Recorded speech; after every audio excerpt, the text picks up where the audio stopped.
Bum, bum, bum. Hello everyone. Welcome to MK Gaming by Manish. By me, Manish. Today I'm going to be reacting to this wonderful Last of Us Part 1 rebuilt for the PS5 features and gameplay trailer. Huge Last of Us fan. I think it's one of the greatest games of all time. Regardless of what you think of Part 2, I think Part 2 exceeded what Part 1 had done and did even more so. And I think by remaking, not remastering, remaking Part 1, you're going to be able to have more of a fluid experience when jumping between the two games.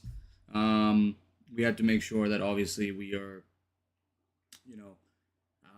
keeping up with technology, keeping up with generational leaps. And what I mean by that is not necessarily graphical wise, but gameplay wise in terms of engines.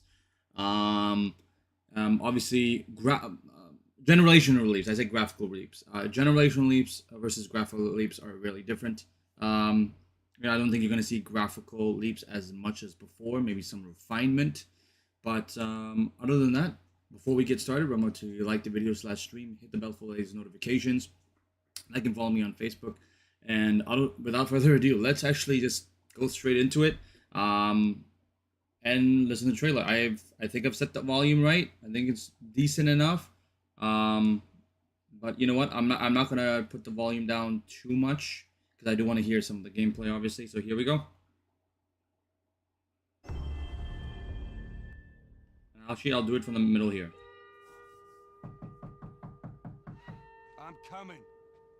More than 2 years ago, when we were finishing Last of Us Part 2, and we were working on those flashbacks within that scene for the first game, we got excited with the idea of like, oh man, what if we made The Last of Us Part 1 to look as good, if not better, than what we have done with Last of Us Part 2, which we really pushed the boundaries of like what we could do from gameplay and a graphical standpoint, and felt like if we do that, we could actually come even closer to our original vision of what the first game would have been had we not been constrained by technology.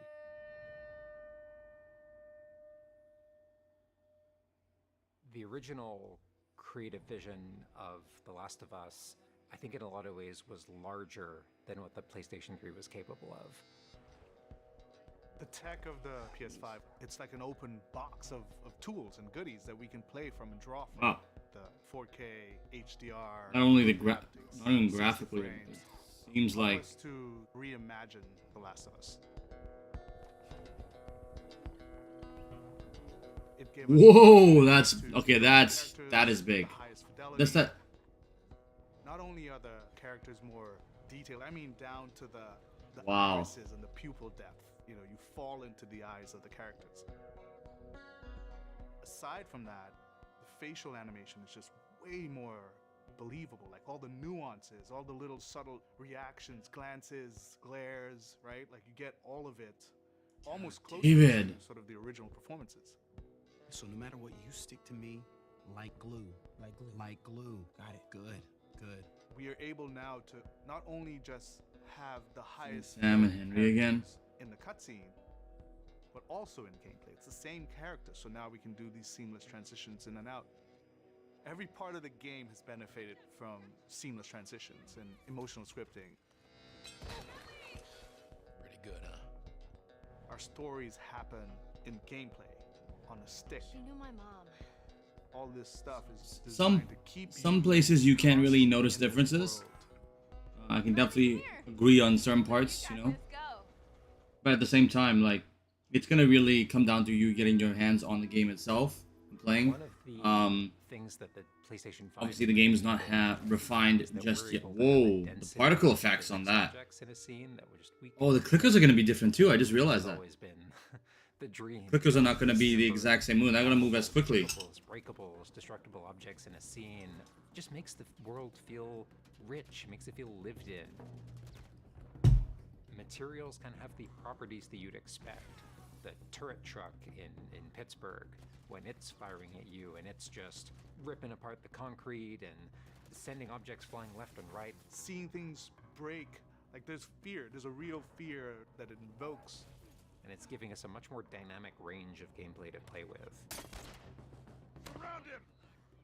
Our AI tech has just increased incredibly. What we were building. Yeah, the AI, The that's- Last of Us Part 2's AI. And it has sophisticated systems for things like the fundamental knowledge model of how these NPCs perceive and understand what the player is much more sophisticated. Now how the enemies are communicating with each other, how they're chasing you, how they're flanking you, how intense that fight feels.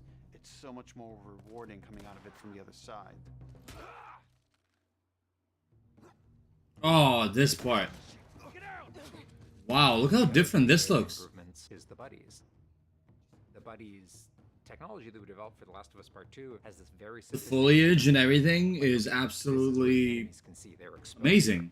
We not only have exposure, we have future exposure.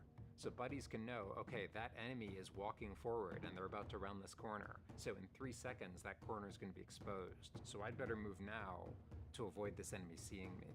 This really lets the buddies make very complex decisions and maintain that feeling of stealth much more believably. Another big enhancement to the gameplay is that we have this technology called motion matching. Motion matching is this technology that's basically using logic that tries to match the desired movement to a bucket of hundreds of animations. A mocapped actor has gone in and run this whole gauntlet of movements to get a really full set of all the different ways a person can move. And then it's basically every frame trying to find the best That's cool. animation that fits the path of where the character is going to go. And this motion model just gives this really seamless sense of transition. The player's movement is just a lot cleaner. It's this really smooth, organic movement through the space.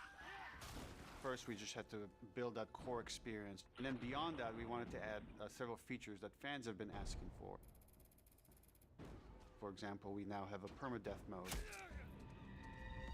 Along with that, we've added a brand new speedrun mode, so players can time themselves. There's a whole community of gamers that just want to see how fast they can play through this game. Beyond that, we added a bunch more of unlockables. So there's all these different outfits for Ellie and Joel that people can unlock. A model viewer mode, so people can really appreciate the details. Love that. Award-winning It's those small things for me. Every single accessibility option that we offer, that's a barrier removed for someone.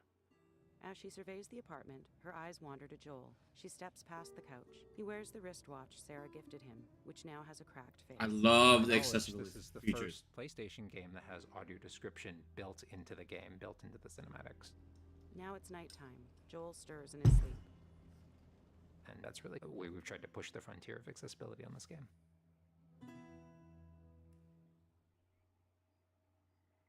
Wow. So much of the identity of The Last of Us is the world. We revamped completely the art direction. You know, everything from these expansive vistas that... Oh, Jackson. It's not as built up as, you know, Part 2, because this is a few years away. It's sometime earlier. Building, for example, like just the breath of fresh air when you go up there and you just like, you feel that sort of release in tension. And then, you know, to juxtapose that down in the tunnels in Wilds, and you get that the dank, tunnels. flooded I want to see how the feel, tunnels are. humidity, you can actually feel it. All these environments are just completely reimagined. Now we got our engine on the PS5, those haptics, the 3D audio, the fast loading. It really creates a much more immersive, and because of that, much more emotional experience. One of the things I absolutely love with the 3D audio in The Last of Us Part 1 is being able to hear an enemy before they sneak up on you. And trying to do a stalker fight with the 3D audio is just so much fun. You're hearing them skitter around in a different room, and you're hearing them trying to get it behind you. I can hear it, right? I heard it too. I'm like... Having that two-part reaction of like hearing, turning, seeing, reacting, it just really heightens that sense of Oh, not this. character. You are in this world. Now, Oh, the new stalkers. the amount of control that developers have over the DualSense, it's really, really cool. All the guns in the game Nice. have a variable amount of resistance on the triggers when you aim them. The way it works with the bow is that at the very beginning, when they're starting to draw the bow, there's a little bit of resistance. And then as the bow gets tauter and tauter, the amount of resistance is increasing. And then when you release the bow, you're also getting that resistance going out of the trigger. When you are aiming and firing the shotgun, Wow. you're going to get a haptic vibration on the shot. And then what I think is one of the ways that the DualSense really advances things is you're going to get a haptic vibration on the pump of the shotgun. And what's much more sophisticated about that on the DualSense is that in effect has a little like speaker in it. And it's playing an audio file that comes through in the vibrations. And those two beats is what you're going to feel on the controller. Okay. This looks like a good spot. This also ties in to the new Workbench Animation. Oh, the Workbench. You're seeing Joel taking it. Are we gonna get silencers? Or screwing something in. Or Are we getting using a silencers? gun. That The muzzle. where he's like jamming that on, you're gonna get that haptic feedback on that.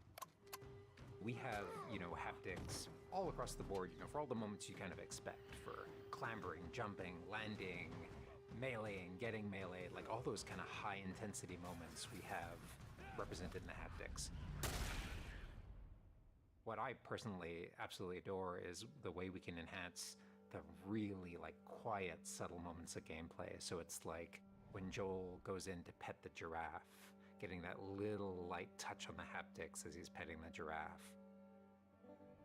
To me, that's the essence of The Last of Us. It's the high tension moments, it's the low tension moments, it's all of it feeling grounded. You're feeling immersed in this world. It's all about bringing you along with that story in as many ways as we can. And that's what the new technology on the PlayStation 5 is allowing.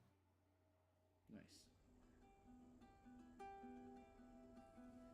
So is that everything you hoped for? Jury's still out. There's something special about that core experience of playing as Joel and Ellie on this journey. Then to take that experience and really honor it and keep the authenticity of it, but elevate it in every way possible, whether it's pipeline, whether it's art direction, whether it's a technology, everything that allows us to make that experience better. Not different, extremely better. That's why, to me, this is the definitive way to play The Last of Us.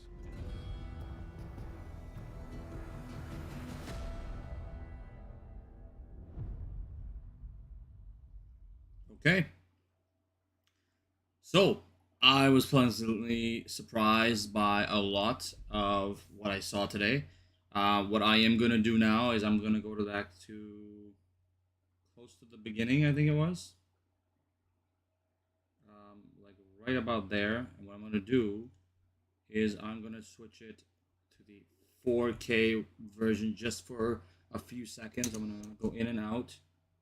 So if we look at this right here, can't always see it directly through the stream. It's not the best to see it through the stream, but you kind of can see how much more depth they've put the lighting, how much of it makes a difference on the PS5 compared to the PS3 version. The PS3 and PS4 version are almost they're identical. So the people who compare, oh, it came out twice already. In reality, it only came out once. So you can see how the water looks here in the PS5, and then you kind of go back, right? Actually, let me go back one more time. Does it show the PS3 version? There we go. You see that, right? Let's take a look at it one more time. Here's the PS4, right? Looks a little bit more dull. It's basically the PS3 graphics. And then you come back here, boom. How vibrant the grass looks. How much nicer the dam flow is. How much more volume there are on the trees. It is pretty cool. And if you look at this here, this is what really caught my eye, like right here, because Billstown is gonna be the one part where I'm gonna be like, oof, this is gonna be one of those tougher ones to get through, right? But if you look right here, boom. Can I do by frame? You can see that. You can see the top right. See that? What? Like the power of the PS5 and The Last of Us Part 2's engine being reworked to be even better is absolutely insane. So I'm gonna do. Oh, did I do? Oh, I did too much. I did too much. Oh my god. Yeah. So here we go. So we go. Keep going. I'm just gonna tap it. Keep tapping it. This is just a small example, right? This is just one part of the game. Like almost anywhere where has a lot of greenery, you're gonna see this. And I think there's gonna be a lot of obviously added collectibles like they mentioned and all that kind of stuff, so which is pretty cool. Now I'm gonna go every like 5 seconds just to kind of see. If I just go back here, come on, are they gonna show? Let's see. And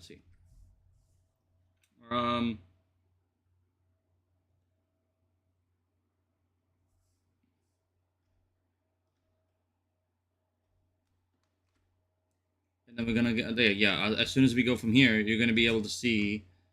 Ellie, you see that, and then as soon as we get a little bit further here, I don't want to skip too further, right? I'm trying to go frame by frame. So you can see here how she looks, and then you can start to see, boom, the difference. Let's even start from Ellie. See that? Like one. Do people say that does not look different? That is not a huge leap. That's okay. That's a stretch for them, because this is insane, right? The technology you have today, it's absolutely on another level. So at this point, like, just it comes down to those simple, very, very simple changes, right? They don't have to be like super crazy, right? If I go a little bit further back here, I think it's 17. So you see this is another one. You see this one here being the PS4 Pro, right? This is just a shot of the PS4 Pro version, and then you go, like, you keep going, and you start to notice, okay, test looks a little different. Everyone kind of starts to look a little different, and so here we go. Let's just start. Look at that. You can start to see Joel's face. Now the security guard's the main guy. Like, look how much cleaner. Look, like, all the bumps and bruises. What I mean by that is the textures, and if you look at the actual armor and everything too, that is absolutely just fantastic. I think you are going to be able to. Those subtle differences are going to make a huge difference. It's going to make it more immersive. So, yeah, honestly, it really comes down to the individual person. Like, for me, I do agree with a lot of people that $70 for the game, it is a bit much. Like, for me, it's $90, but I don't think I'll be able to buy it unless I somehow get access to a Firefly edition. That makes it more worth it because I'm a collector. So then the game's only worth like $30-$40 for the remaster, and the rest of it's like $15 each, like steelbooks, comics, all that kind of stuff. So it's pretty crazy, yeah. Like the David model is like, if you, I'm trying to see, where's David? Where are you, David? David. There you go. Look how just each strand of hair and everything, like having Nolan North come back and go around for a bit, this is just it's just like, I didn't know it was Nolan North at first when I first started playing the game, or like it was a year or two later, because at that time I was just starting to get into story based games and stuff, so it was kind of pretty new to me, because I only played like sports games, your Grand Theft Autos. I didn't really play for the story. Naughty Dog really set the bar for me. So yeah, I think it's gonna be a pretty crazy few months here, leading up to the release. If somehow, some way I can get this gifted to me, hey, that's even better. Birthday is in October, late October though, so I might not get it for some time. But hey, even if I have to wait a little bit longer and have it come the year later on PlayStation Premium, I'm more than happy to do that, right? So with that being said, let's just keep going here. Let's just slowly take a look. Again, Sam and Henry, I believe this is the PS5 version of it. Yeah, this is definitely the PS5 version of it. So with that being said, yeah, like, again, this is just as simple as just Tess and Joel are standing there, like, again, it all comes down to that fluidity between part one and part two, leading into the release of the HBO TV series, right? If you can somehow make it, part one look as lifelike as part two did, you're gonna have people coming into the franchise who appreciate, you know, the series a lot more, rather than, think of the games as a throwaway to what the show would eventually be. So I think that is you really what it comes down to. Marlene, again, like, you can see the individual, like, bruising, the sweat, whatever it may be, like the small subtleties in her face, in her emotion. Like, not to say you couldn't tell she was emotional when she was, leading Ellie to go with Joel on that journey across basically the country, right? Like, yeah, it is nice to see all these subtleties, but at the same time, you're gonna get a lot more, like, just to see when Ellie fell down, the water on her arms and the vibrations in the water. Like, this is great. Honestly, this is amazing. Now here, like, you're not gonna see a huge difference here, right? Like a trailer is not gonna do it justice when you actually have it on a decent 4K TV that can do a bare, 120 hertz, a C1 or C2 from LG, which I eventually want. I just can't afford it right now. I think you're gonna really notice the bigger differences. But at this point, yeah, you're not gonna see huge differences, right? Like, here you can definitely, just by visually remembering how that photo booth looked, you can tell, like, it does look different. This as well. Look how much better the mall looks. Eventually they'll get upstairs and they'll start doing that little thing with the car, a little competition with the bricks. We all know that one. That was probably one of the more memorable moments of that little thing there. Like, here we go. Let's actually go back here by a few frames. You can see the particle effects. By each frame, you can start to see, like, how, like, look at that. That was just yeah, that person had no chance. Wow, the legs flying. There's a hand flying there on the bottom left corner. There's a leg. There's the half the body. Like, how amazing is that?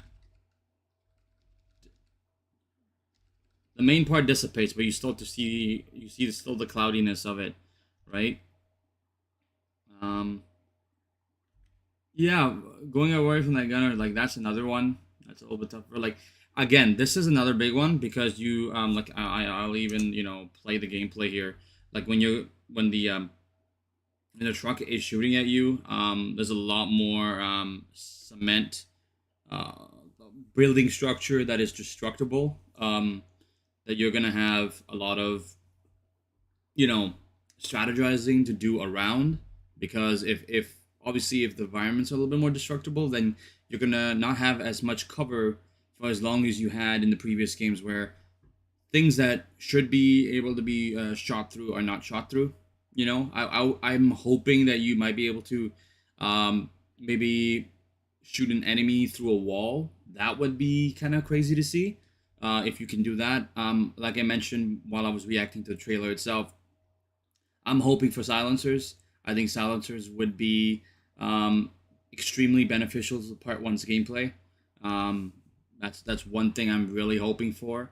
Obviously, this goes more going through the AI. We know how the AI of part two was. That's basically what they're bringing in to this game here, which is pretty nice. This part is where I'm like, if you just go take a look at a picture right now of the sniper in in Billstown. Like honestly, like that is gonna be your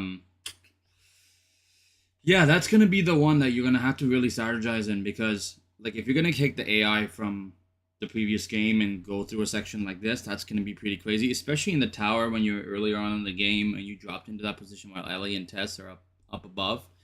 You're gonna you're gonna struggle if you have not really got into part two. Well, yeah, exactly. Like if you played part one and then you play part two and then you go back to part one, it might be a little bit more easier to, for you to go through with the gameplay. So yeah, it honestly comes down to what you took in first. Like obviously you can't play part two without part one, but the OGs know that if you have played part two, it'd probably be a little bit easier for you.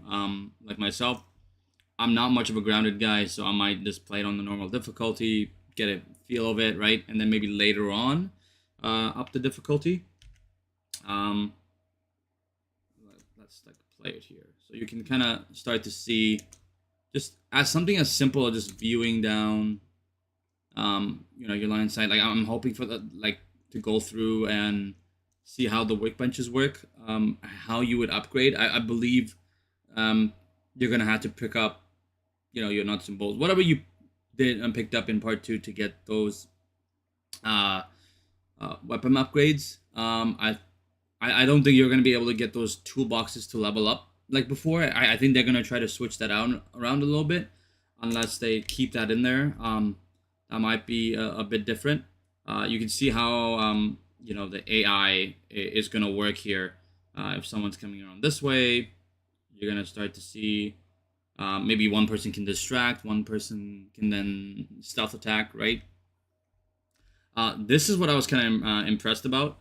They actually took people, they did more motion capture, and had people go through like a little course like this right over here. I don't know if is this Unreal? No, it's not Unreal. No, Unreal. So what am I thinking? It can't be Maya either. I'm trying to figure out what program that was. I used to go to school for visual effects. I should know this by looking at the map there, but we'll see. It's gonna be kind of crazy to see. Let's just go back here. Like just seeing the details on the clicker itself, like that is pretty crazy. Additional render modes, you're gonna see obviously your photo mode, all that kind of stuff. There is the permadeath mode that is being added, so there's that. This is amazing. Like, oh my god, the ray tracing is on point. You'll really notice it at the beginning of the game. Like, oh my god, Sarah, I'm being reminded. Like, I want to see this again. I want to see Joel and Ellie. Like, how amazing is that? How amazing is that? Like, just have like moments from the game of them sitting down, just laughing, having a good time. And obviously you saw the detail in the clickers. You're gonna see a lot more in that. And then, yeah, like, I'm just so excited, honestly. I am so excited. Here is when they talk about, I believe, the accessibility features. And there's a little narration for people who are visually impaired to be able to, enjoy the game still, right? Enjoy the narrative, enjoy the story, which makes it a lot more accessible to people who might not be used to playing games that are story-based, because they're not able to see, right? They're not able to hear certain things, right? It could be either or it could be both, right? Like it's amazing. Like, if you look at right here, like we'll go slowly on this one, because Jackson has definitely gotten an upgrade. Obviously, we know part two, their fencing is a lot better. There's a lot of expansion in the New Jackson City. You can start to see slowly when I'm doing this.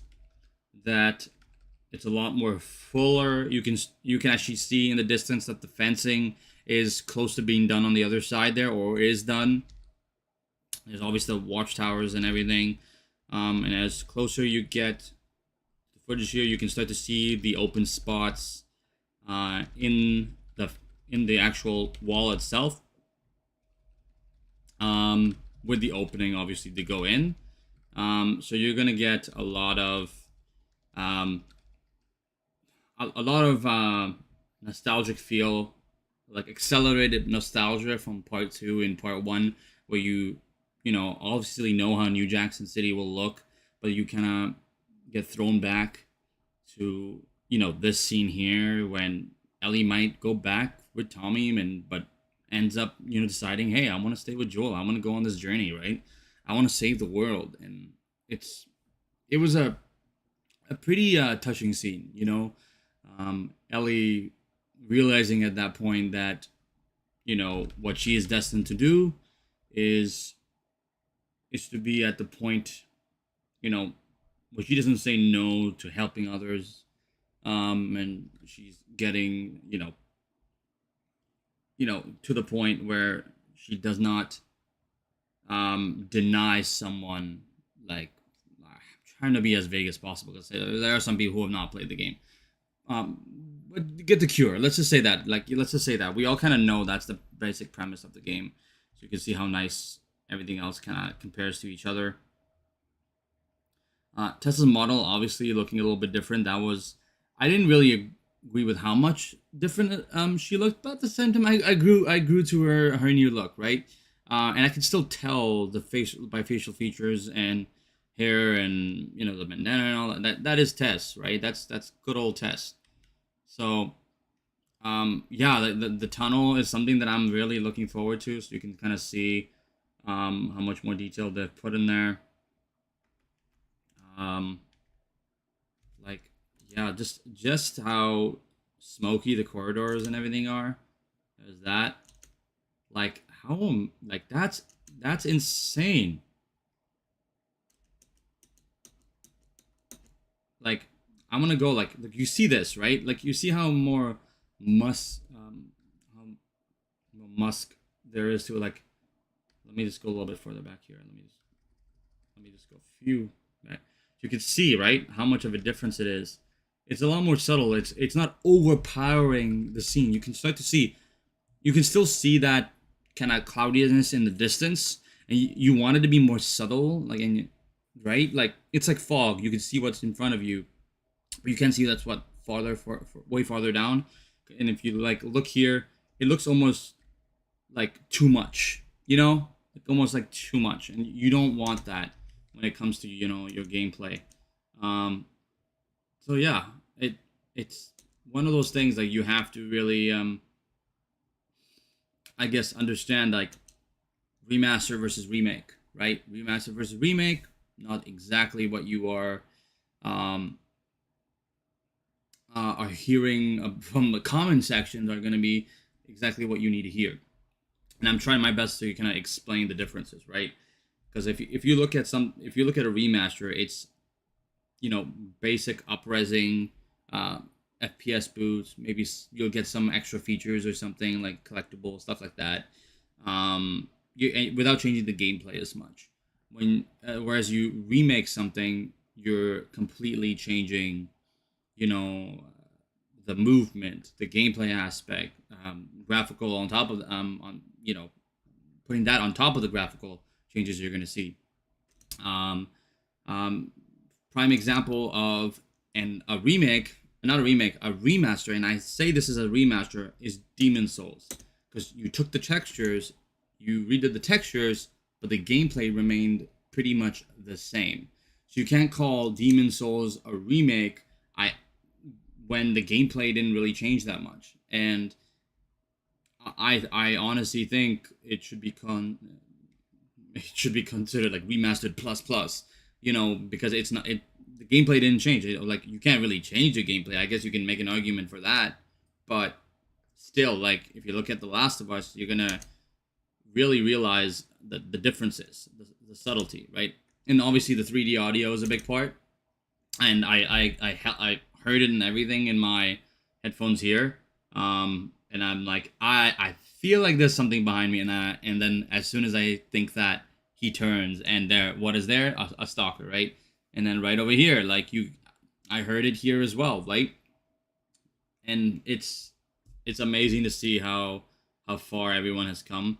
Like the draw distance, like of the land, and like like how far you can look. Like it's just, it has so much more clarity. So it is really exciting to see kind of what happens. Again, I can't even say anything. Adaptive triggers are a big part of the gameplay as well. So I think we're gonna have a lot of fun with that. When it comes down to, for example, I think they're gonna reloading a shotgun. I think they're gonna talk about it right now. Not only can you feel the motion of going, going back and forth on the actual shotgun, you can actually, there's a bit of an audio that you can hear the, like on the actual, coming from the controller itself. So it kind of adds to the adds to how immersive the game could be once it eventually comes out. Like when you start playing, you'll kind of notice that right off the bat, which is kind of cool. Obviously, that comes down to holsters and all that kind of stuff. That's kind of crazy. You can obviously do your typical things that you would do in part 1, but way more, much more. And obviously, that was one scene. I was like, the bus. Oh yeah, the clickers are gonna be a little bit slower, but a little bit more deadly, right? Again, here is when Joel jumps onto the bus and he goes into the water, and Ellie jumps off, and it's just what, like how the snow just drops on, Joel's clothing and his hair, making him look like he has even more white hair and a beard. Yeah, like the haptics on, like when you pet the giraffe, like it's a subtle thing. It's a good addition to what you're gonna get in terms of the gameplay advancements with The Last of Us Part 1. So yeah, like that is pretty much, we're getting to the end here. We kind of know the scene. We can see how nice it looks.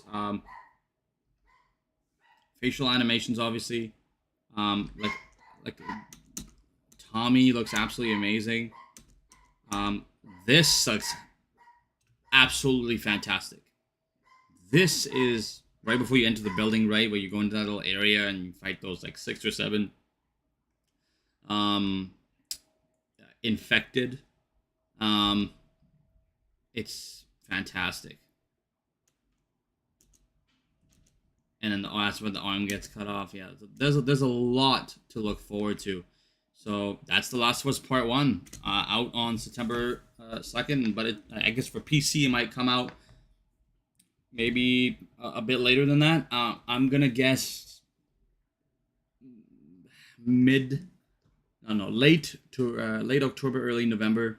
That's kind of what I see the PC version of the Last of Us Part 1 remake coming. So other than that, yeah, that's my reactions to The Last of Us Part 1 for the PS5, remade for the PS5, rebuilt for the PS5. So other than that, basically, thank you for watching. Like the video / stream, hit the bell for latest notification, like and follow me on Facebook.